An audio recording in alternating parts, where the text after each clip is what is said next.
परिवार में बना रहे स्नेह और प्यार, होती रहे सदा आप पर धन की बौछार।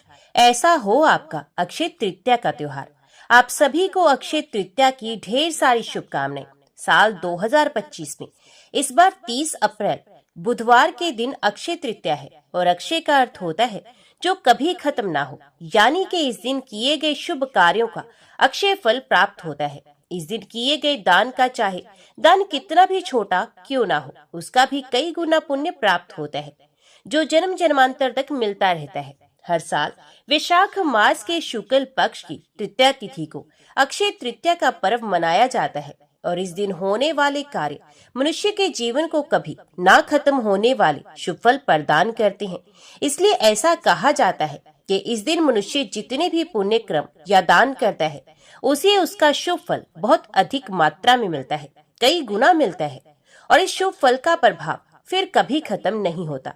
अक्षय तृतीया को लेकर हमारे हिंदू धर्म में कई सारी मान्यताएं प्रचलित हैं, जिनमें से पहली मान्यता के अनुसार इसी दिन भगवान विष्णु के छठे स्वरूप में अर्थात भगवान परशुराम के रूप में धरती पर अवतरित हुए थे। इसलिए इस दिन को भगवान परशुराम के प्राकट्य दिवस के रूप में भी मनाया जाता है। दूसरी मान्यता के अनुसार त्रेता युग के प्रारंभ होने पर धरती की जो सबसे पावन, सबसे पवित्र पुण्य नदी मानी जाती है माँ गंगा, इसी दिन स्वर्गलोक से धरती पर आई थी और गंगा नदी को राजा भागीरथ लेकर आए थे। इस पवित्र नदी के धरती पर आने से आज के दिन की जो पवित्रता है, जो शुभता है, वो और भी अधिक बढ़ जाती है। इसलिए अक्षय तृतीया को दिन पवित्र गंगा नदी में डुबकी लगाने से मनुष्य के सारे पाप ताप नष्ट हो जाते हैं। और एक मान्यता के अनुसार आज के दिन ही महर्षि वेद व्यास जी ने महाभारत लिखना प्रारंभ किया था और इसी दिन महाभारत के धर्मराज युधिष्ठिर को अक्षय पात्र की प्राप्ति हुई थी। इस अक्षय पात्र की विशेषता ये थी कि इसमें से कभी भोजन समाप्त नहीं होता था और इस पात्र के द्वारा धर्मराज युधिष्ठिर ने अपने राज्य के निर्धन और भूखे लोगों को भोजन देकर उनकी सहायता भी की थी। इसके अलावा जब पांडव वन में रहकर वनवास काट रहे थे, तब उस समय भी उनके यहाँ उनके आश्रम में आने वाले ऋषि महर्षियों को जो उन्होंने आदर सत्कार किया था, जो उनके लिए भोजन की व्यवस्था की थी, वे इसी अक्षय पात्र से ही की गई थी। कहीं कहीं ऐसी भी मान्यता है कि ये अक्षय पात्र भगवान श्री कृष्ण ने द्रौपदी को दिया था।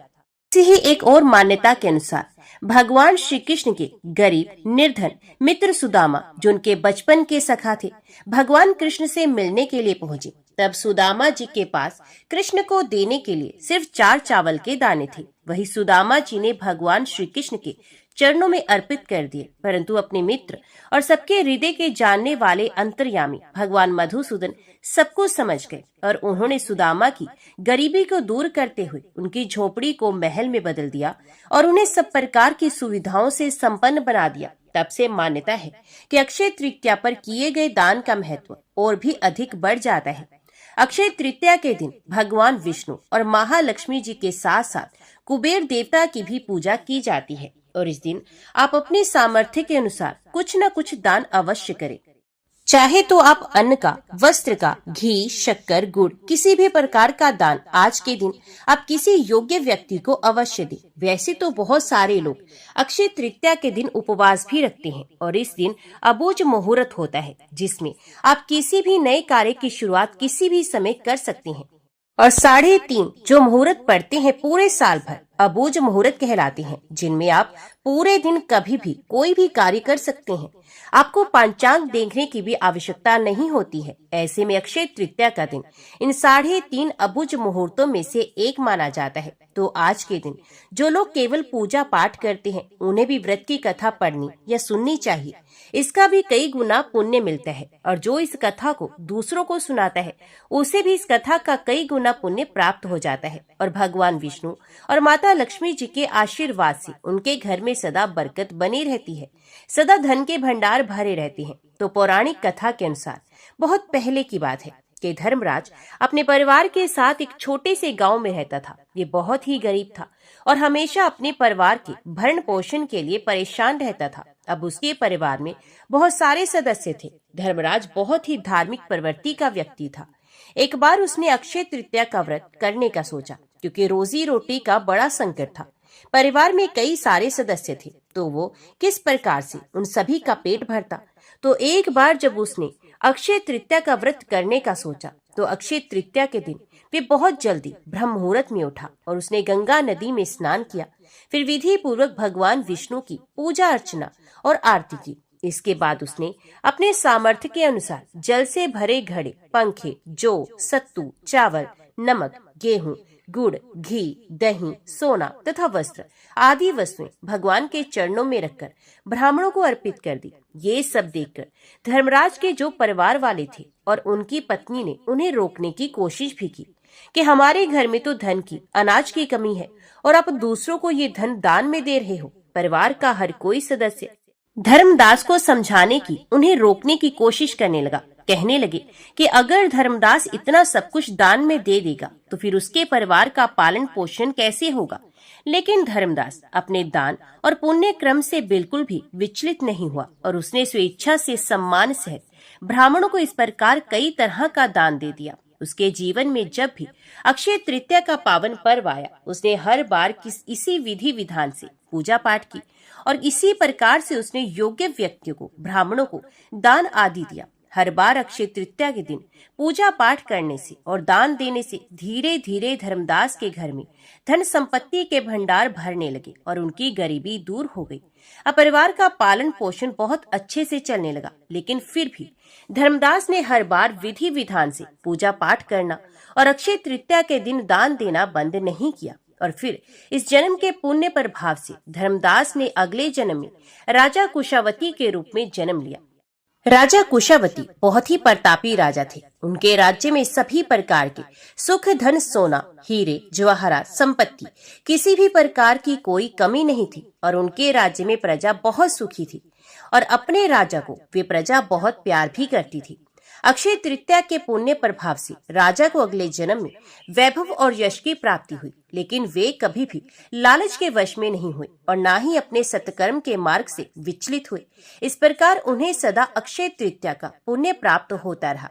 जैसे भगवान ने धर्मदास पर अपनी कृपा की, वैसे ही जो भी व्यक्ति अक्षय तृतीया के दिन इस पावन कथा को सुनता है या दूसरों को सुनाता है और विधि विधान से पूजा और दान आदि करता है, उसे अक्षय पुण्य और यश की प्राप्ति होती है। अभी सुनिए सकंद पुराण में वर्णित अक्षय तृतीया की कथा। श्रुतदेव बोले, मेष राशि में सूर्य के स्थित रहने पर जो वैशाख मास में प्रातःकाल स्नान करता है और भगवान विष्णु की पूजा करके इस कथा को सुनता है, इस पापों से मुक्त हो भगवान विष्णु के परम धाम को प्राप्त होता है। इस विषय में एक प्राचीन इतिहास कहते हैं, जो सब पापों का नाशक, पवित्र कारक, धर्म अनुकूल, वंदनीय और पुरातन है।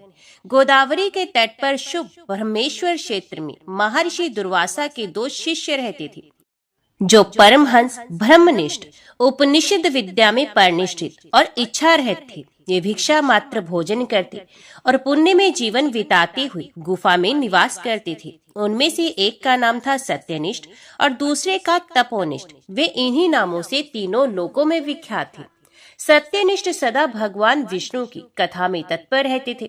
जब कोई श्रोता अथवा वक्ता ना होता तब वे अपने नित्य क्रम किया करते थे। यदि कोई श्रोता उपस्थित होता तो उसे निरंतर वे भगवत कथा सुनाते और यदि कोई कथा वाचक भगवान विष्णु की कल्याण में पवित्र कथा कहता तो वे अपने सब कर्मों को समेटकर श्रवण में तत्पर हो उस कथा को सुनने लगते थे। वे अत्यंत दूर के तीर्थों और देव मंदिरों को छोड़कर तथा कथा विरोधी कर्मों का परित्याग करके भगवान के दिव्य कथा सुनते और श्रोताओं को स्वयं भी सुनाते थे। कथा समाप्त होने पर सत्यनिष्ठ अपना शेष कार्य पूरा करते थे।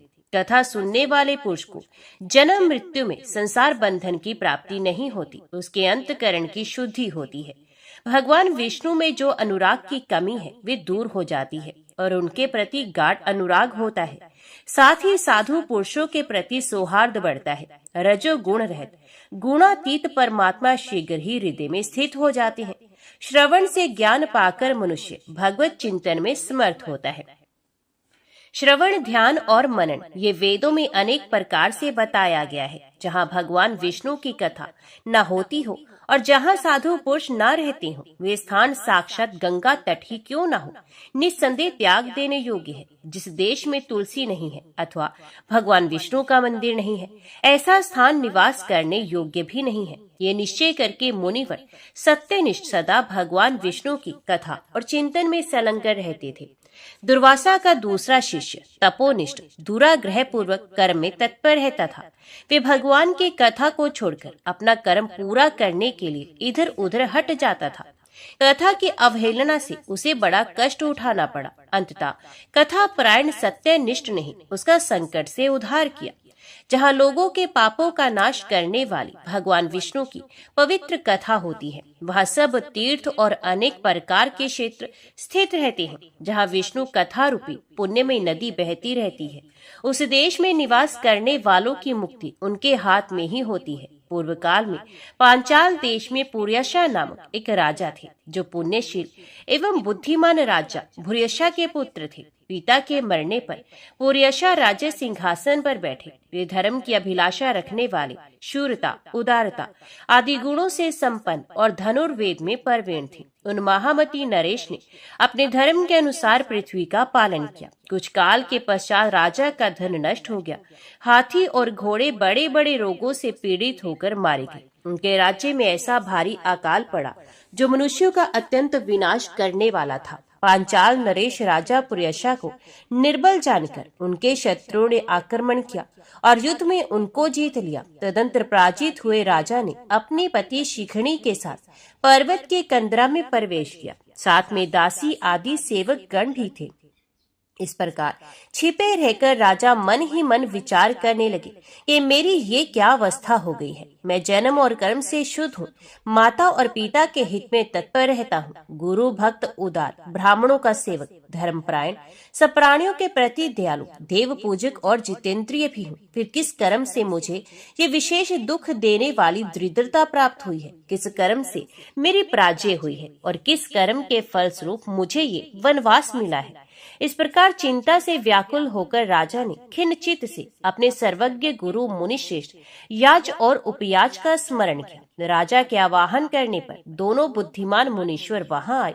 उन्हें देखकर पांचाल प्रिय नरेश सहसा उठकर खड़े हो गए और बड़ी भक्ति के साथ गुरु के चरणों में मस्तक रखकर प्रणाम किया। फिर वन में पैदा होने वाली शुभ सामग्रियों के द्वारा उन्होंने उन दोनों का पूजन किया और विनीत भाव से पूछा, विप्रवरो, मैं गुरु चरणों में भक्ति रखने वाला हूँ। मुझे किस कर्म से ये दरिद्रता, कोश हानि और शत्रु से पराजय प्राप्त हुई है? किस कारण से मेरा वनवास हुआ और मुझे अकेले रहना पड़ा? मेरे ना कोई पुत्र है, ना कोई भाई और ना हितकारी मित्र ही है। मेरे द्वारा सुरक्षित राज्य में ये बड़ा भारी अकाल कैसे पड़ गया? ये सब बातें विस्तार पूर्वक मुझे बताइए। राजा की इस प्रकार पूछने पर वे दोनों मुनिश्रेष्ठ कुछ देर ध्यान मगन हो इस प्रकार बोले, राजा, तुम पहले के 10 जन्मों तक महापापी व्याध रहे हो। तुम सब लोगों के प्रति क्रूर और हिंसापरायण थे। तुमने कभी लेश मात्र भी धर्म का अनुष्ठान नहीं किया। इंद्रिय संयम तथा मनोनिग्रह का तुम में सर्वथा अभाव था। तुम्हारी जिह्वा किसी प्रकार भगवान विष्णु के नाम नहीं लेती थी। तुम्हारा चित्त गोविंद के चारों चरणार विंदों का चिंतन नहीं करता था और तुमने कभी मस्तक नवाकर परमात्मा को प्रणाम नहीं किया। इस प्रकार दुरात्मा व्याध का जीवन व्यतीत करते हुए तुम्हारे 9 जन्म पूरे हो गए। 10वां जन्म प्राप्त होने पर तुम सहन्य पर्वत पर पुनः व्याध हुए। वहाँ सब लोगों के प्रति क्रूरता करना ही तुम्हारा स्वभाव था। तो मनुष्यों के लिए यम के समान थे, दयाहीन, शस्त्र जीवी और हिंसापरायण थे। अपनी स्त्री के साथ रहते हुए राह चलने वाले पथिकों को तुम बड़ा कष्ट दिया करते थे, बड़े भारी शर्त थे। इस प्रकार अपने हित को ना जानते हुए तुमने बहुत वर्ष व्यतीत किए। जिनके छोटे छोटे बच्चे हैं, ऐसे मृगों और पक्षियों के वध करने के कारण तुम दयाहीन दुर्बुद्धि को इस जन्म में कोई पुत्र प्राप्त नहीं हुआ। तुमने सबके साथ विश्वासघात किया, इसलिए तुम्हारे कोई सहोदर भाई भी नहीं हुआ। मार्ग में सबको पीड़ा देते रहे, इसलिए इस जन्म में तुम मित्र रहित हो। साधु पुरुषों के तिरस्कार से शत्रुओं द्वारा तुम्हारी पराजय हुई है। कभी दान ना देने के दोष से तुम्हारे घर में दरिद्रता प्राप्त हुई है। तुमने दूसरों को सदा उद्वेग में डाला, इसलिए तुम्हें दुस्सहनीय वनवास मिला। सबके अप्रिय होने के कारण तुम्हें असहनीय दुख मिला। तुम्हारे क्रूर कर्मों के फल से ही इस जन्म में मिला हुआ राज्य भी छिन गया है। वैशाख मास की गर्मी में तुमने स्वार्थवश एक दिन एक ऋषि को दूर से तालाब बता दिया था और हवा के लिए पलाश का एक सूखा पत्ता दे दिया था। बस जीवन में इस एक ही पुण्य के कारण तुम्हारा यह जन्म परम पवित्र राजवंश में हुआ है। अब यदि तुम सुख, राज्य, धन धान्य आदि संपत्ति, स्वर्ग और मोक्ष चाहते हो अथवा सायुज्य एवं श्रीहरि के पद की अभिलाषा रखते हो तो वैशाख मास के धर्मों का पालन करो, इससे सब प्रकार के सुख पाओगे। इस समय वैशाख मास चल रहा है। आज अक्षय तृतीया है। आज तुम विधि पूर्वक स्नान और भगवान लक्ष्मीपति की पूजा करो। यदि अपने समान ही गुणवान पुत्रों की अभिलाषा करते हो तो सब प्राणियों के हित के लिए पेयाऊ लगवाओ। इस पवित्र वैशाख मास में भगवान मधुसूदन की प्रसन्नता के लिए यदि तुम निष्काम भाव से धर्मों का अनुष्ठान करोगे तो अंतकरण शुद्ध हो जाने पर तुम्हें भगवान विष्णु का प्रत्यक्ष दर्शन होगा। यूं कहकर राजा की अनुमति ले उनके दोनों ब्राह्मण, पुरोहित, याज और उपयाज जैसे आए थे वैसे ही चले गए। उनसे उपदेश पाकर महाराज पुर्यशा ने वैशाख मास के संपूर्ण धर्मों का श्रद्धा पूर्वक पालन किया और भगवान मधुसूदन की आराधना की। इससे उनका प्रभाव बढ़ गया तथा बंधु बांधव उनसे आकर मिल गए। तत्पश्चात वे मरने से बची हुई सेना को साथ ले बंधुओं सहित पांचाल नगरी के समीप आए। उस समय पांचाल राजा के साथ राजाओं का पुनः संग्राम हुआ। महारथी पुर्यशा ने अकेले ही समस्त महाबाहु राजाओं पर विजय पाई। विरोधी राजाओं ने भागकर विभिन्न देशों के मार्ग का आश्रय लिया। विजयी पांचाल राज ने भागे हुए राजाओं के कोष 10 करोड़ घोड़े, 3 करोड़ हाथी, 1 अरब रथ, 10,000 ऊंट और 3 लाख खच्चरों को अपने अधिकार में करके अपनी पुरी में पहुंचा दिया। वैशाख धर्म के महात्म्य से सब राजा भगन मनोरथ हो पुर्यशा को कर देने वाले हो गए और पांचाल देश में अनुपम सुकाल आ गया। भगवान विष्णु की प्रसन्नता से इस वसुधा पर उनका एक क्षत्र राज्य हुआ और गुरुता, उदारता आदि गुणों से युक्त उनके 5 पुत्र हुए जो धृष्टकेतु, धृष्टद्युम्न, विजय और चित्रकेतु के नाम से प्रसिद्ध थे। धर्म पूर्वक प्रतिपालित होकर समस्त प्रजा राजा के प्रति अनुरक्त हो गई। इसे उसी क्षण उन्हें वैशाख मास के प्रभाव का निश्चय हो गया। तब से पांचाल राज भगवान विष्णु की प्रसन्नता के लिए वैशाख मास के धर्मों का निष्काम भाव से बराबर पालन करने लगे। उनके इस धर्म से संतुष्ट होकर भगवान विष्णु ने अक्षय तृतीया के दिन उन्हें प्रत्यक्ष दर्शन दिया। परमात्मा भगवान नारायण 4 भुजाओं से सुशोभित थे। उन्होंने हाथों में शंख, चक्र, गदा और पद्म धारण कर रखे थे। वे पीताम्बर धारण करके वनमाला से विभूषित थे। भगवती लक्ष्मी तथा एक पार्षद के साथ गरुड़ की पीठ पर विराजित थे। उनका दुस्सह तेज देखकर राजा के नेत्र सहसा मूंद गए। उनके सब अंगों में रोमांच हो आया और नेत्रों से अश्रुधारा प्रवाहित होने लगी। भगवत दर्शन के आनंद में उनका हृदय सर्वथा डूब गया। उन्होंने तत्काल आगे बढ़कर भगवान को साष्टांग प्रणाम किया। फिर प्रेम विवल नेत्रों से विश्वात्म देव जगदीश्वर श्री हरि को बहुत देर तक निहार कर उनके चरण धोए और उस जल को अपने मस्तक पर धारण किया। उन्हीं चरणों की धोवन रूपा श्री गंगा जी ब्रह्मा जी सहित तीनों लोगों को पवित्र करती हैं। तत्पश्चात राजा ने महान वैभव से बहुमूल्य वस्त्र, आभूषण और चंदन से हार, धूप, दीप तथा अमृत के समान नैवेद्य के निवेदन आदि से एवं अपने तन, मन, धन और आत्मा का समर्पण करके अद्वितीय पुराण पुरुष भगवान विष्णु का पूजन किया। पूजा के बाद इस प्रकार स्तुति की, जो निर्गुण, निरंजन एवं प्रजापतियों के भी अधीश्वर है। ब्रह्मा आदि संपूर्ण देवता जिनकी वंदना करते रहते हैं, उन परम पुरुष भगवान श्री हरि को मैं प्रणाम करता हूँ। शरणागतों की पाप राशि का नाश करने वाले आपके चरणार विंदों को परिपक्व योग वाले योगियों ने जो अपने हृदय में धारण किया है, ये उनके लिए बड़े सौभाग्य की बात है। बढ़ी हुई भक्ति के द्वारा अपने अंतकरण तथा जीव भाव को भी आपके चरणों में ही चढ़ाकर वे योगी जन उन चरणों के चिंतन मात्र से आपके धाम को प्राप्त हुए हैं। विचित्र कर्म करने वाले अब स्वतंत्र परमेश्वर को नमस्कार है। साधु पुरुषों पर अनुग्रह करने वाले आप परमात्मा को प्रणाम है। हे प्रभु, आपकी माया से मोहित होकर मैं स्त्री और धन रूपी विश्व में ही भटकता रहा हूँ। अनर्थ में ही मेरी अर्थ दृष्टि हो गई थी। प्रभु, हे विश्व मूर्ति, जब जीव पर आप अनंत शक्ति परमेश्वर की कृपा होती है तभी उसे महापुरुषों का संग प्राप्त होता है, जिससे ये संसार समुद्र गोपद के समान हो जाता है। हे ईश्वर, जब सत्संग मिलता है तभी आप में मन तथा बुद्धि का अनुराग होता है।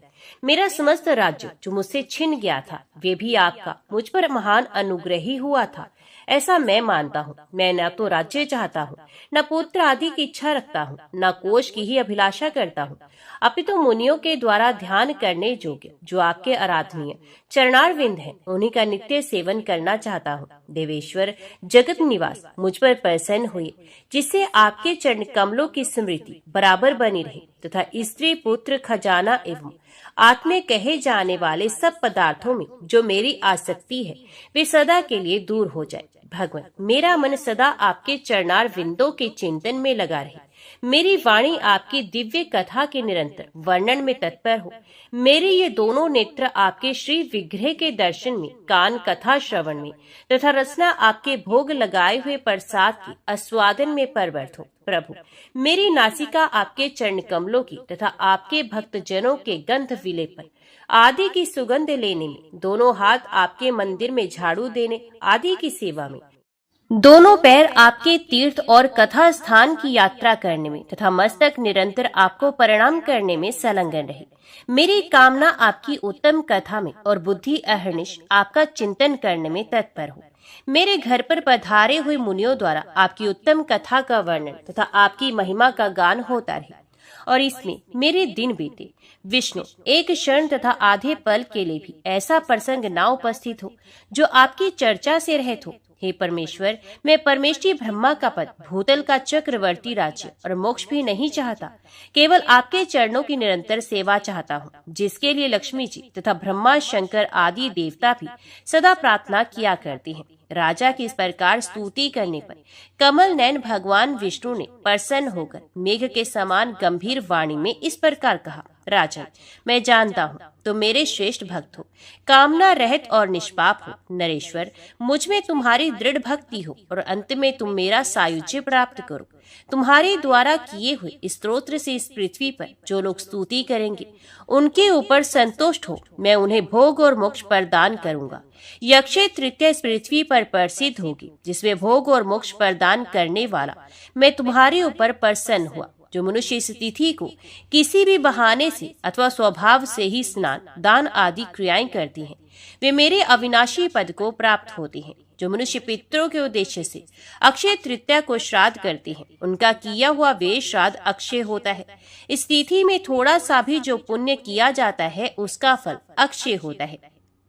राजन, जो कुटुंबी ब्राह्मण को गाय दान करता है उसके हाथ में सब संपत्तियों की वर्षा करने वाली भुक्ति और मुक्ति भी आ जाती है। जो वैशाख मास में मेरा प्रिय करने वाले धर्मों का अनुष्ठान करता है उसके जन्म, मृत्यु, जरा, भय और पाप को मैं हर लेता हूँ। अनग, ये वैशाख मास मेरे चरण चिंतन की ही भांति ऐसे सहस्त्रों पापों को हर लेता है जिनके लिए शास्त्रों में कोई प्रायश्चित नहीं मिलता है। राजा को ये वरदान देकर देवादिदेव भगवान जनार्दन सबके देखते देखते वही अंतर ध्यान हो गए। तदंतर राजा पुर्यशा सदा भगवान में ही मन लगाए हुए उन्हीं की सेवा में तत्पर रहकर इस पृथ्वी का पालन करने लगे। देव दुर्लभ समस्त मनोरथों का उपभोग करके अंत में उन्होंने चक्रधारी भगवान विष्णु का सायुज्य प्राप्त किया। जिस उत्तम उपाख्यान को सुनते और सुनाते हैं वे सब पापों से मुक्त हो भगवान विष्णु के परम पद को प्राप्त होते हैं। अभी सुनिए अक्षय तृतीया के दिन माता लक्ष्मी की कथा। नारद जी बोले, हे भगवान, अब मैं लक्ष्मी का उपाख्यान सुनना चाहता हूँ। हे वेद वेत्ताओं में श्रेष्ठ, सर्वप्रथम उन भगवती लक्ष्मी की पूजा किसने की, उनका स्वरूप क्या है तथा पूर्व काल में किसने उनके गुणों का कीर्तन किया, ये सब मुझे बताइए। श्री नारायण मुनि बोले, हे ब्राह्मण, प्राचीन समय में सृष्टि के आरंभ में रास मंडल के मध्य परमात्मा श्री कृष्ण के वाम भाग से भगवती राधा प्रकट हुई। वे भगवती लावण्य संपन्न तथा अत्यंत सुंदर थी। उनके चारों ओर वट वृक्ष सुशोभित थे। वे 12 वर्ष की सुंदरी की भांति दिख रही थी। सर्वदा स्थिर रहने वाले तारुण्य से संपन्न थी। श्वेत चंपा के पुष्प जैसी कांति वाली थी। उन मनोहारिणी देवी का दर्शन बड़ा ही सुखदायक था। उनका मुखमंडल शरद पूर्णिमा के करोड़ों चंद्रमाओं की प्रभा को तिरोहित कर रहा था और उनके नेत्र शरद ऋतु के मध्याह्न कालीन कमलों की शोभा को तिरस्कृत कर रहे थे। सर्वेश्वर श्री कृष्ण के साथ विराजमान रहने वाली वे देवी उनकी इच्छा से 2 रूपों में व्यक्त हो गई। ये दोनों ही देवियां अपने रूप, वर्ण, तेज, आयु, कांति, यश, वस्त्र, कृत्य, आभूषण, गुण, मुस्कान, अवलोकन, प्रेम तथा अनून्य विनय आदि में समान थी। उनके बाएं अंश से महालक्ष्मी आविर्भूत हुई तथा दाहिने अंश से राधिका स्वयं ही विद्यमान रही। पहले राधिका ने 2 भुजाओं वाले परात्पर श्री कृष्ण को पति रूप से वरण किया। तत्पश्चात महालक्ष्मी ने भी उन्हीं मनोहर श्री कृष्ण को पति बनाने की इच्छा प्रकट की। तब उन्हें गौरव प्रदान करने के विचार से वे श्री कृष्ण भी 2 रूपों में प्रकट हो गए। वे अपने दाहिने अंश से 2 भुजाधारी श्री कृष्ण बने रहे और बाईं अंश से 4 भुजाओं वाले श्री विष्णु हो गए। उसके बाद द्विभुज श्री कृष्ण ने चतुर्भुज विष्णु को महालक्ष्मी समर्पित कर दी। जो भगवती अपनी स्नेहमय दृष्टि से निरंतर विश्व की देखभाल करती रहती हैं, वे अत्यंत महत्वशालिनी होने के कारण महालक्ष्मी कही गई हैं। इस प्रकार 2 भुजाओं वाले श्री कृष्ण राधा के पति बने और चतुर्भुज श्री विष्णु महालक्ष्मी के पति हुए। शुद्ध सत्व स्वरूपिणी भगवती श्री राधा गोपों और गोपिकाओं से आवृत होकर अत्यंत शोभा पाने लगी और चतुर्भुज भगवान विष्णु लक्ष्मी के साथ वैकुंठ चले गए। परात्पर श्री कृष्ण और श्री विष्णु वे दोनों ही समस्त अंशों में समान हैं। भगवती महालक्ष्मी योग बल से नाना रूपों में विराजमान हुई। वे ही भगवती परिपूर्णतम परम शुद्ध स्वरूपा महालक्ष्मी नाम से प्रसिद्ध होकर संपूर्ण सौभाग्य से संपन्न होकर वैकुंठ लोक में निवास करने लगी। ये प्रेम के कारण समस्त नारियों में प्रधान हुई। वे भगवती इंद्र की विभव स्वरूपा होकर स्वर्ग में स्वर्ग लक्ष्मी नाम से प्रसिद्ध हुई। वे पाताल में नाग लक्ष्मी, राजाओं के जहां राजलक्ष्मी और गृहस्थों के घर में गृह लक्ष्मी के रूप में अपनी कला के एक अंश से विराजमान हुई। सभी मंगलों का भी मंगल करने वाली वे भगवती लक्ष्मी गृहस्थों के लिए संपत्ति स्वरूपिणी, गायों की जननी सुरभि तथा यज्ञ पत्नी दक्षिणा के रूप में वे ही प्रतिष्ठित हैं। वे महालक्ष्मी ही क्षीर सागर की कन्या के रूप में प्रकट हुई। वे कमलियों में श्री रूप से तथा चंद्रमा में शोभा रूप से विराजमान है और सूर्य मंडल इन्हीं से सुशोभित है। भूषण, रत्न, फल, जल, राजा रानी, दिव्य स्त्री, ग्रह, सभी प्रकार के धान्य, वस्त्र, पवित्र स्थान, देव प्रतिमा, मंगल कलश, माणिक्य, मुक्ता, माला, श्रेष्ठ मणि, होरा, दुग्ध, चंदन, वृक्षों की सुरमे शाखा तथा नवीन मेघ, इन सभी वस्तुओं में परम मनोहर महालक्ष्मी का ही अंश विद्यमान है। हे मुने, सर्वप्रथम भगवान नारायण ने वैकुंठ में उन भगवती महालक्ष्मी की पूजा की थी। दूसरी बार ब्रह्मा ने तथा तीसरी बार शंकर ने भक्ति पूर्वक उनकी पूजा की थी।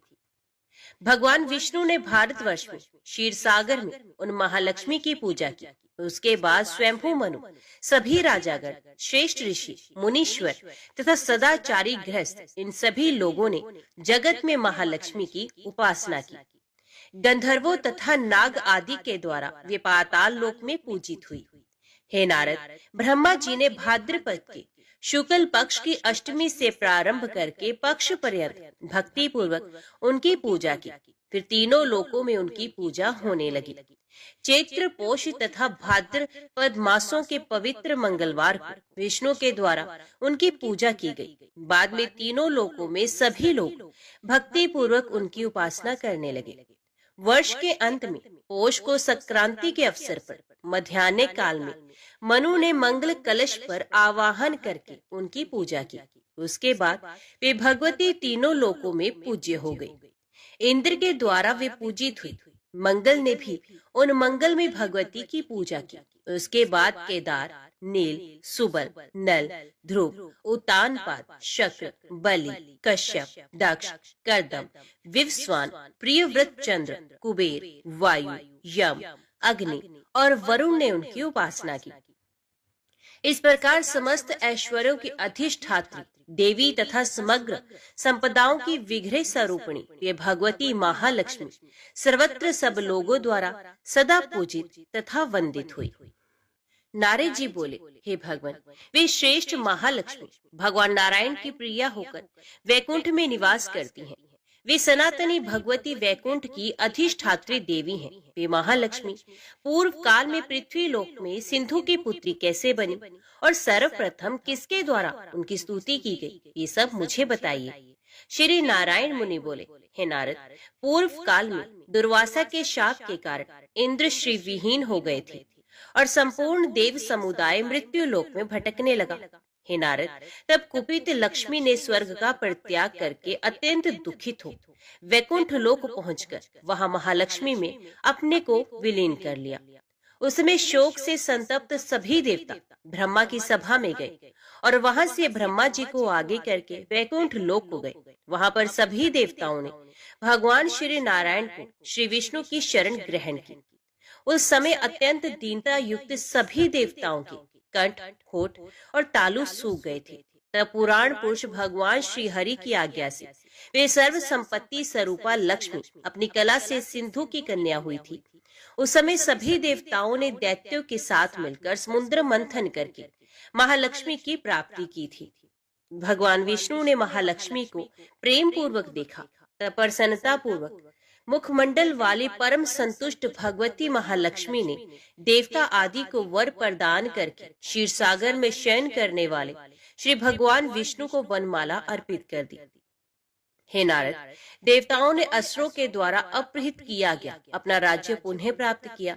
तत्पश्चात उन भगवती महालक्ष्मी को भली भांति पूजा करके वे देवता सब प्रकार से विपत्ति रहित हो गए। नारद जी बोले, हे ब्राह्मण, पूर्व काल में ब्रह्मनिष्ठ तथा तत्व ज्ञानी मुनि श्रेष्ठ दुर्वासा ने कब, क्यों और किस अपराध के कारण इंद्र को शाप दिया था? उन देवता आदि ने किस रूप से समुद्र का मंथन किया? किस स्तोत्र से प्रसन्न होकर भगवती लक्ष्मी इंद्र के समक्ष प्रकट हुई और उन दोनों के बीच क्या संवाद हुआ? हे प्रभु, ये सब आप मुझे बताइए। श्री नारायण मुनि बोले, हे नारद, प्राचीन काल की बात है। तीनों लोगों के अधिपति इंद्र मधुपान से प्रमत्त हो और कामासक्त होकर रंभा के साथ एकांत में विहार कर रहे थे। उस कामों की अप्सरा के साथ क्रीड़ा करने से उनका मन मोहित हो गया था। इस प्रकार कामदेव से मथित मन वाले वे इंद्र सभी उसी महावन में स्थित हो गए।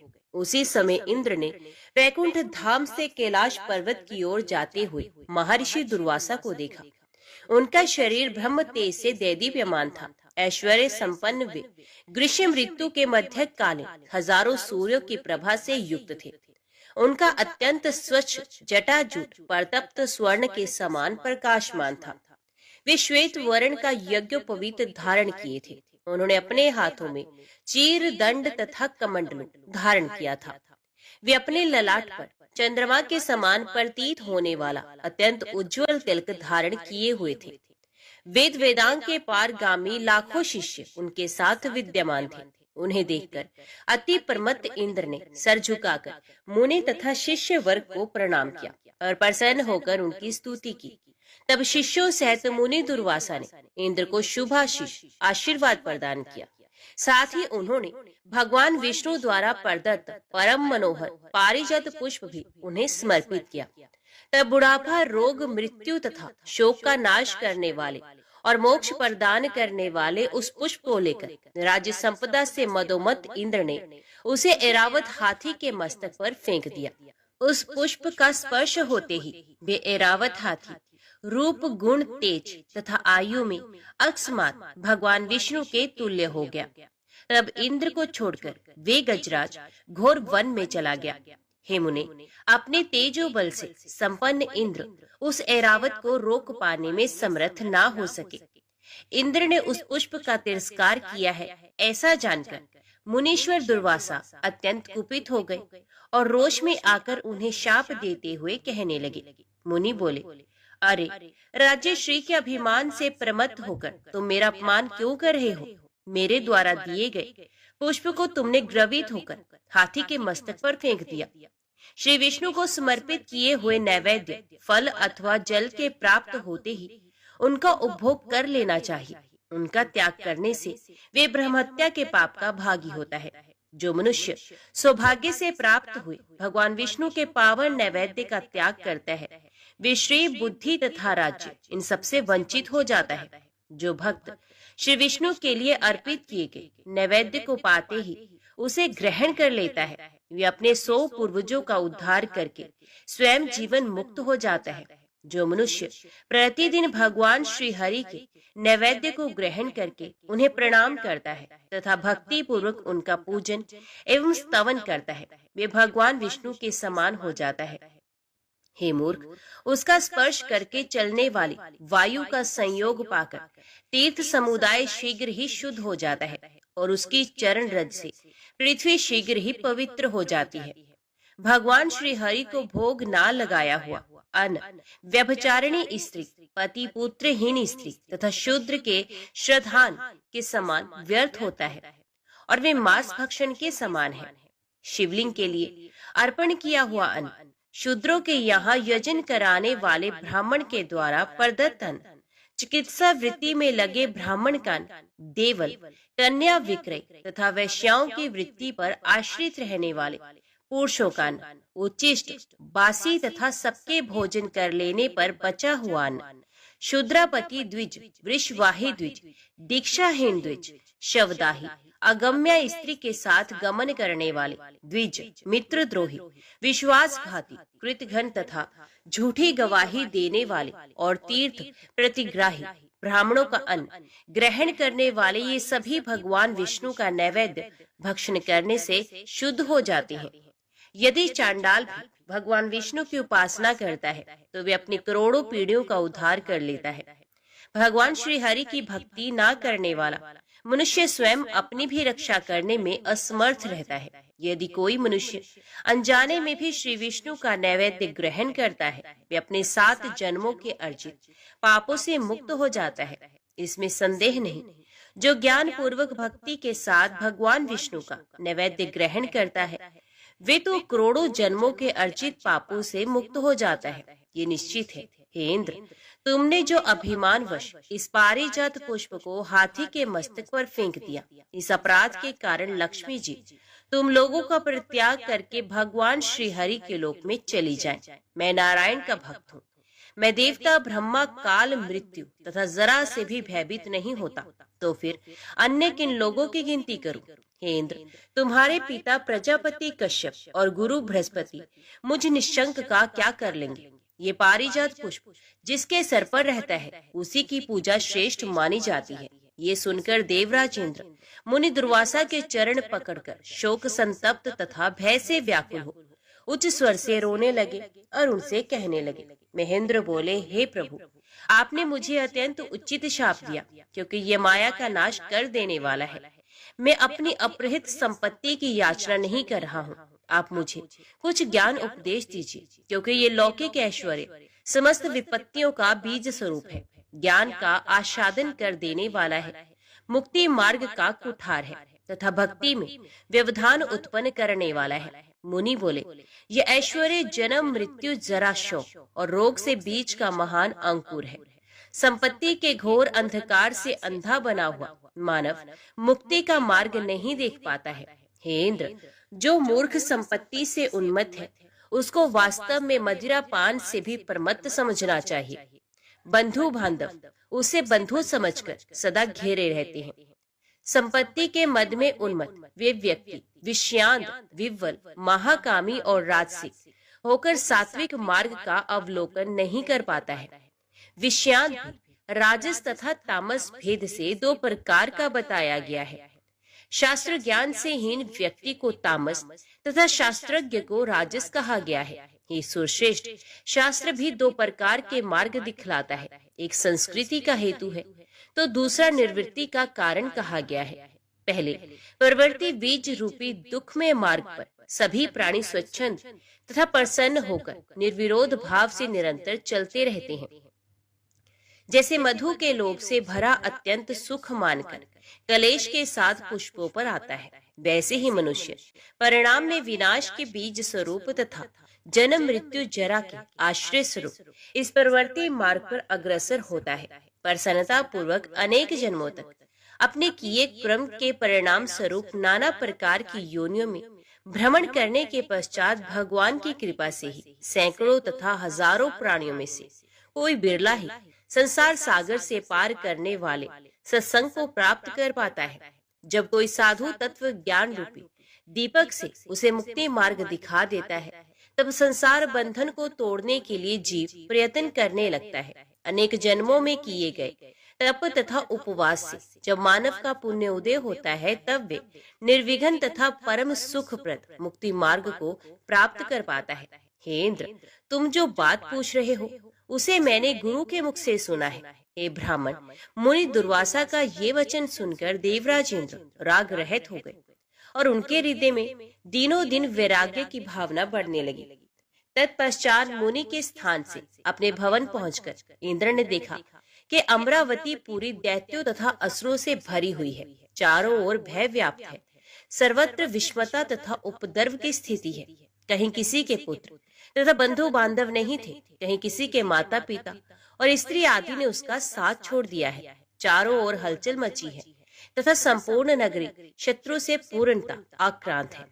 उस अमरावती को इस स्थिति में देखकर इंद्र देवगुरु बृहस्पति के पास गए। मंदाकिनी नदी के तट पर पहुंचकर देवराज इंद्र ने देखा कि गुरुदेव बृहस्पति पूरब की ओर सूर्य के अभिमुख हो गंगा जल में खड़े होकर सर्वतोमुख परब्रह्म परमात्मा का ध्यान कर रहे हैं और पुलकित तथा प्रसन्नता युक्त उनके नेत्रों से अश्रु गिर रहे हैं। परम श्रेष्ठ आदरणीय धर्मनिष्ठ श्रेष्ठ जनों द्वारा सेवित, बंधु वर्गों में अति महान, ज्ञानियों में श्रेष्ठ, भाई बंधुओं में ज्येष्ठ तथा देव शत्रुओं के लिए अनिष्टकारी गुरु बृहस्पति को जप करते हुए देखकर सुरेश्वर इंद्र वहीं पर स्थित हुए। एक प्रहर के बाद गुरु को ध्यान से ऊपर देखकर इंद्र ने उन्हें प्रणाम किया। तत्पश्चात उनके चरण कमल में मस्तक झुकाकर इंद्र उच्च स्वर से बार बार विलाप करने लगे। देवराज इंद्र ने गुरु बृहस्पति से दुर्वासा के द्वारा प्रदत्त शाप आदि से संबंधित सारा वृत्तांत, वर की उपलब्धि, दुर्वासा से अत्यंत दुर्लभ ज्ञान की प्राप्ति और शत्रुओं से आक्रांत अपनी नगरी के विषय में सभी बातें क्रम से कही। अपने शिष्य इंद्र की बात सुनकर क्रोध से लाल नेत्रों वाले परम बुद्धिमान तथा वक्ताओं में श्रेष्ठ बृहस्पति जी इस प्रकार कहने लगे। गुरु बोले, हे सुरश्रेष्ठ, मैंने सब कुछ सुन लिया, मत रो, मेरी बात सुनो। नित्यज्ञ पुरुष विपत्ति काल में कभी भी घबराता नहीं, क्योंकि संपत्ति अथवा विपत्ति नश्वर है, ये दोनों ही श्रम साध्य है। संपत्ति अथवा विपत्ति अपने पूर्व जन्म में किए गए क्रम का फल है और उन्हीं के अधीन होकर कर्ता को स्वयं फल भोगना पड़ता है। संपूर्ण प्राणियों के लिए प्रत्येक जन्म में यही स्थिति है, जो चक्र मंडल की भांति निरंतर आती जाती रहती है। अतः इस विषय में चिंता की क्या आवश्यकता है। ऐसा कहा गया है कि संपूर्ण भारत में अपने द्वारा किए गए कर्म का फल भोगना ही पड़ता है। शुभ अथवा अशुभ जो कुछ भी कर्म मनुष्य करता है, वे उसे भोगता ही है। सैकड़ों करोड़ों कल्प बीत जाने के बाद भी बिना भोगे हुए कर्मों का क्षय नहीं होता। अपने किए हुए शुभाशुभ कर्म का फल अवश्य भोगना पड़ता है। ऐसा परमात्मा श्री कृष्ण ने ब्रह्मा जी को संबोधित करके सामवेद की शाखा में कहा है। किए हुए संपूर्ण कर्मों का भोग शेष रह जाने पर उन प्राणियों का कर्म अनुसार भारतवर्ष में अथवा अन्यत्र जन्म होता है। पौराणिक कर्म से ही ब्रह्मशाप, कर्म से ही शुभाशीष आशीर्वाद, कर्म से ही महालक्ष्मी और कर्म से ही दरिद्रता प्राप्त करता है। हे पुरंदर, करोड़ों जन्मों के संचित कर्म प्राणी के पीछे उसको छाया की भांति लगे रहते हैं और बिना भोगे उस प्राणी को नहीं छोड़ते। काल, देश और पात्र के भेद से कर्मों का न्यूनाधिक भाव हुआ ही करता है। साधारण समय में दान में दी गई वस्तुओं का साधारण फल होता है। यदि किसी विशेष पुण्य दिन में कोई वस्तु दान में दी जाती है तो उसका फल साधारण दिन की अपेक्षा करोड़ों गुना, उससे भी अधिक या असंख्य गुना प्राप्त होता है। उसी प्रकार हे इंद्रदेव, साधारण स्थान में दान में दी गई वस्तु का साधारण पुण्य होता है, किंतु देश भेद के अनुसार किसी विशेष स्थान में दान का फल करोड़ गुना या उससे भी अधिक असंख्य गुना होता है। साधारण पात्र को दान करने पर उन वस्तुओं का दान करने वाले को उसका साधारण पुण्य मिलता है, किंतु किसी विशेष पात्र को दान देने से उसकी अपेक्षा 100 गुना या उससे अधिक असंख्य गुना पुण्य होता है। जैसे क्षेत्र भेद से भिन्न भिन्न खेतों में बीज बोने पर किसानों के लिए कम या अधिक धान्य उत्पन्न होता है, वैसे ही पात्र भेद से दान देने पर दाता न्यूनाधिक फल प्राप्त करता है। सामान्य दिन में ब्राह्मण को दिए गए दान का सामान्य फल होता है, किंतु अमावस्या तथा सूर्य संक्रांति को दान देने से 100 गुना फल होता है, और चातुर्मास्य में तथा पूर्णिमा तिथि को दिए गए दान का अनंत फल होता है। चंद्र ग्रहण के अवसर पर दान देने से करोड़ गुना फल प्राप्त होता है तथा सूर्य ग्रहण के समय पर दिए गए दान का फल उससे भी 10 गुना अधिक होता है। अक्षय तृतीया को दिया गया दान अक्षय होता है और उसका अनंत फल कहा गया है। इसी प्रकार अन्य पर्व दिनों में भी फलों की अधिकता हो जाती है। जिस प्रकार दान के फल में आधिक्य हो जाता है, उसी प्रकार स्नान जप तथा अन्य पुण्य कार्यों में भी होता है। मनुष्यों के लिए कर्मफल के विषय में इसी प्रकार सर्वत्र समझना चाहिए। जिस प्रकार पृथ्वी लोक में कुंभकार दंड, चक्र, श्राव और भ्रमण के द्वारा मिट्टी से कुंभ का निर्माण करता है, उसी प्रकार विधाता कर्मसूत्र से प्राणियों को फल प्रदान करता है। अतः हे देवराज, जिनकी आज्ञा से इस जगत की सृष्टि हुई है, उन भगवान नारायण की आप आराधना कीजिए। ये भगवान नारायण त्रिलोकी में विधाता के भी विधाता, पालन करने वालों के भी पालक, सृष्टि करने वाले के भी सृष्टा, संहार करने वालों के संहारक और कालों के भी काल है। जो मनुष्य इस संसार में घोर विपत्ति के समय में भगवान मधुसूदन का स्मरण करता है, उसके लिए उस विपत्ति में भी संपत्ति उत्पन्न हो जाती है। ऐसा भगवान शंकर ने कहा है। हे नारद, ऐसा कहकर तत्व ज्ञानी बृहस्पति ने देवराज इंद्र को हृदय से लगाकर और शुभाशीष आशीर्वाद देकर उन्हें अभीष्ट बात समझा दी। श्री नारायण मुनि बोले, हे ब्राह्मण, भगवान श्री हरि का ध्यान करके देवराज इंद्र बृहस्पति को आगे करके संपूर्ण देवताओं के साथ ब्रह्मा जी की सभा में गए। इंद्र समेत सभी देवताओं ने गुरु बृहस्पति के साथ शीघ्र ही ब्रह्मलोक जाकर पद्म योनि ब्रह्मा जी का दर्शन करके उन्हें प्रणाम किया। तत्पश्चात देव गुरु बृहस्पति ने ब्रह्मा जी से सारा वृतांत कहा। उसे सुनकर ब्रह्मा जी हंस करके देवराज इंद्र से कहने लगे। ब्रह्मा जी बोले, हे वत्स, तुम मेरे वंश में उत्पन्न हुए हो और मेरे बुद्धिमान प्रपौत्र हो। इसके अतिरिक्त बृहस्पति के शिष्य हो और स्वयं देवताओं के स्वामी हो। परम प्रतापी तथा विष्णु भक्त दक्ष प्रजापति तुम्हारे नाना है। जिसके तीनों कुल पवित्र हो, वे पुरुष अहंकारी कैसे हो सकता है? जिसके माता पतिव्रता, पिता शुद्ध स्वरूप और नाना तथा मामा जितेंद्रिय हो, वे अहंकार युक्त कैसे हो सकता है? पिता के दोष, नाना के दोष और गुरु के दोष, इन्हीं 3 दोषों से ही मनुष्य भगवान श्री हरि का द्रोही होता है। सभी की अंतरात्मा भगवान श्री हरि सभी प्राणियों के शरीर में विराजमान रहते हैं। वे भगवान जिसके शरीर से निकल जाते हैं, वे प्राणी उसी क्षण शव हो जाता है। मैं प्राणियों के शरीर में इंद्रियों का स्वामी मन बनकर रहता हूँ।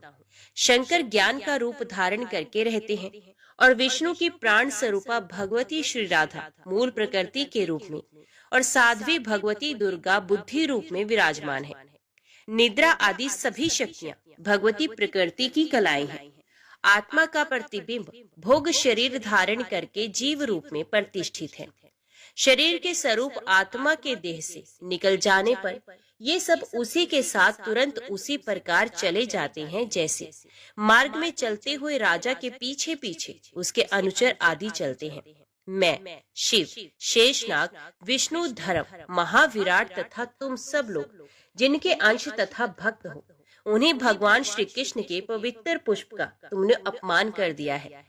शंकर जी ने जिस पुष्प से भगवान श्री हरि के चरण कमल की पूजा की थी, वही पुष्प मुनि दुर्वासा के द्वारा तुम्हें प्रदान किया गया था, किंतु तुमने दैववश उसका तिरस्कार कर दिया है।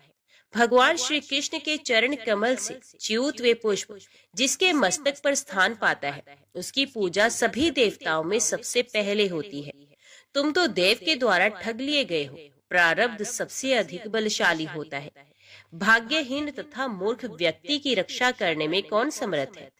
भगवान श्री कृष्ण को अर्पित किए जाने वाले पुष्प का तुम्हारे द्वारा त्याग किए जाने के कारण ये भगवती श्रीदेवी कोप करके इस समय तुम्हारे पास से चली गई है।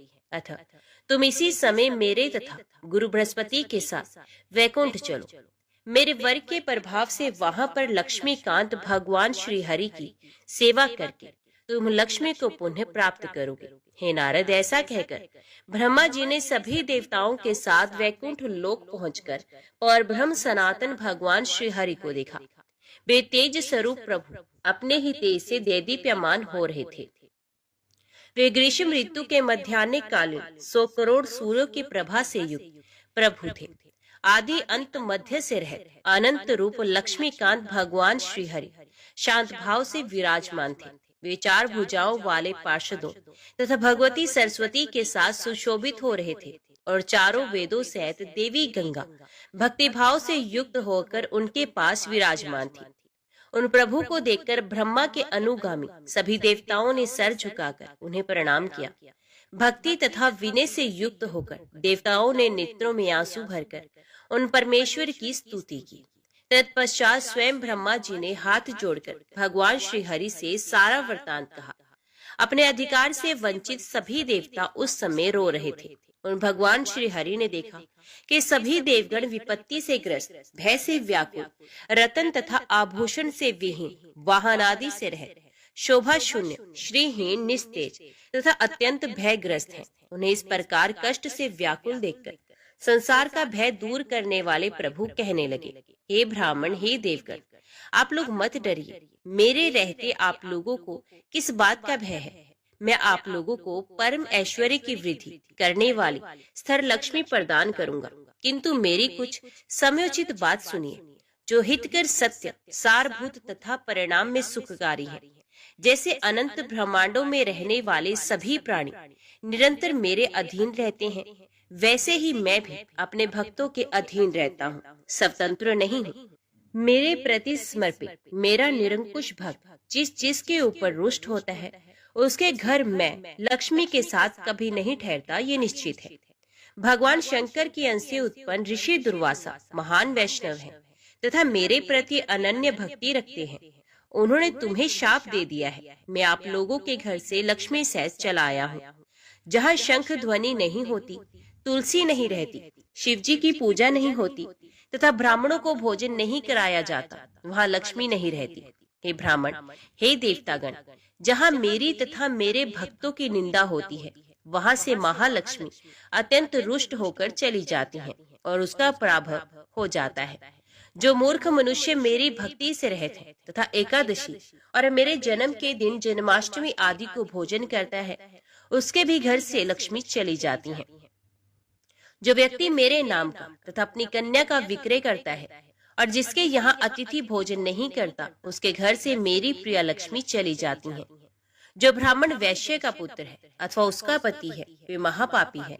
जो विप्र ऐसे पापी के घर जाता है तथा शूद्र का श्राद्ध अन्न खाता है, उसके घर से कमलासना महालक्ष्मी अत्यंत रुष्ट होकर चली जाती हैं। हे देवगण, जो द्विजाधम शूद्रों का शव जलाता है, वे भाग्यहीन होता है। उसे रुष्ट होकर कमल वासिनी लक्ष्मी उसके घर से चली जाती हैं। जो ब्राह्मण शूद्रों के यहाँ भोजन पकाने का काम करता है तथा जो बैल हाँकता है, उसका जल पीने से लक्ष्मी हरती है तथा उसके घर से चली जाती हैं। जो ब्राह्मण अशुद्ध हृदय वाला, क्रूर, हिंसक, दूसरों की निंदा करने वाला तथा शूद्रों का यज्ञ कराने वाला होता है, उसके घर से भगवती लक्ष्मी चली जाती हैं। जो ब्राह्मण पति पुत्रहीन स्त्री का अन्न खाता है, उसके घर से भी जगत जननी लक्ष्मी चली जाती है। जो नखों से निश्चय प्रयोजन तृण तोड़ता है अथवा नखों से भूमि को कुदेरता है और जिसके यहाँ से ब्राह्मण निराश होकर जाता है, उसके घर से मेरी प्रिय लक्ष्मी चली जाती है। जो ब्राह्मण सूर्य उदय के समय भोजन करता है, दिन में शयन करता है तथा दिन में मैथुन करता है, उसके यहाँ से मेरी प्रिय लक्ष्मी चली जाती है। जो ब्राह्मण आचारहीन, शूद्रों से दान ग्रहण करने वाला, दीक्षा से विहीन तथा मूर्ख है, उसके भी घर से मेरी प्रिय लक्ष्मी चली जाती है। जो अल्प यज्ञ, भीगे पैर अथवा नग्न होकर सोता है तथा वाचाल की भांति निरंतर बोलता रहता है, उसके घर से वे साध्वी लक्ष्मी चली जाती हैं। जो व्यक्ति अपने सर पर तेल लगाकर उसी हाथ से दूसरे के अंग का स्पर्श करता है और अपने किसी अंग को बाजे की तरह बजाता है, उससे रुष्ट होकर वे लक्ष्मी उसके घर से चली जाती हैं। जो ब्राह्मण व्रत उपवास नहीं करता, संध्या वंदन नहीं करता, सदा अपवित्र रहता है तथा भगवान विष्णु की भक्ति से रहित है, उसके यहाँ से मेरी प्रिय लक्ष्मी चली जाती है। जो व्यक्ति ब्राह्मण की निंदा करता है और उसे सदा द्वेष भाव रखता है, जीवों की हिंसा करता है तथा प्राणियों के प्रति दया भाव नहीं रखता, सबकी जननी लक्ष्मी उस व्यक्ति से दूर चली जाती है। जिस जिस जगह भगवान विष्णु की पूजा होती है तथा उनका गुणगान होता है, वहाँ संपूर्ण मंगलों को भी मंगल प्रदान करने वाली वे भगवती लक्ष्मी निवास करती हैं। हे पितामह, जहाँ भगवान श्री कृष्ण तथा उनके भक्तों का यशोगान किया जाता है, वहाँ उन श्री कृष्ण की प्रिया भगवती लक्ष्मी निरंतर निवास करती हैं। जहाँ शंख ध्वनि होती है और शंख, शालिग्राम शिला तथा तुलसी दल रहते हैं एवं उनकी सेवा कंदना तथा ध्यान किया जाता है, वहाँ वे लक्ष्मी सर्वदा निवास करती हैं। जहाँ शिवलिंग की पूजा तथा उनके गुणों का शुभ कीर्तन और भगवती दुर्गा का पूजन तथा उनका गुणगान किया जाता है, वहाँ पद्म निवासिनी देवी लक्ष्मी वास करती हैं। जहाँ ब्राह्मणों की सेवा होती है, उन्हें उत्तम भोजन कराया जाता है और सभी देवताओं की पूजा होती है, वहाँ कमल के समान मुख वाली साध्वी लक्ष्मी विराजमान रहती हैं। हे नारद, समस्त देवताओं से ऐसा कहकर लक्ष्मीकांत भगवान श्री हरि ने लक्ष्मी जी से कहा, क्षीर सागर के यहाँ तुम अपनी एक कला से जन्म ग्रहण करो। लक्ष्मी जी से ऐसा कहकर जगत प्रभु श्री हरि ने ब्रह्मा जी से पुण्य कहा, एक कमलोद्धव, आप समुद्र मंथन करके उससे प्रकट होने वाली लक्ष्मी देवताओं को सौंप दीजिए। हे मुने, ऐसा कहकर लक्ष्मीपति भगवान श्री हरि अंतपुर में चले गए और देवताओं ने भी कुछ काल के अनंतर क्षीर सागर की ओर प्रस्थान किया। समस्त देवताओं तथा राक्षसों ने मंदराचल पर्वत को मथानी, कश्यप को आधार और शेषनाग को मथानी की रस्सी बनाकर समुद्र मंथन किया। उसके परिणाम स्वरूप उन्हें धन्वंतरी अमृत इच्छित उच्चे श्रवा नामक अश्व, अनेक विध रतन, हाथियों में रतन स्वरूप ऐरावत, लक्ष्मी, सुदर्शन चक्र और वनमाला आदि प्राप्त हुए। हे मुने, तब विष्णु प्रायणा साध्वी लक्ष्मी ने वे वनमाला क्षीरसागर में शयन करने वाले मनोहर सर्वेश्वर श्री विष्णु को अर्पित कर दी। तत्पश्चात ब्रह्मा, शिव तथा देवताओं के द्वारा पूजा तथा स्तुति किए जाने पर भगवती लक्ष्मी ने देवताओं की भवन पर अपनी कृपा दृष्टि डाली। फलस्वरूप वे देवगण मुनि दुर्वासा के शाप से मुक्त हो गए। हे नारद, इस प्रकार महालक्ष्मी के अनुग्रह तथा वरदान से उन देवताओं ने दैत्यों के द्वारा अधिकृत किए गए तथा भयंकर बना दिए गए अपने राज्य को पुनः प्राप्त किया। इस प्रकार मैंने लक्ष्मी का अत्यंत उत्तम सुखप्रद तथा सारभूत संपूर्ण उपाख्यान आपसे कह दिया। अब प्रेम से बोलो, माता महालक्ष्मी की जय।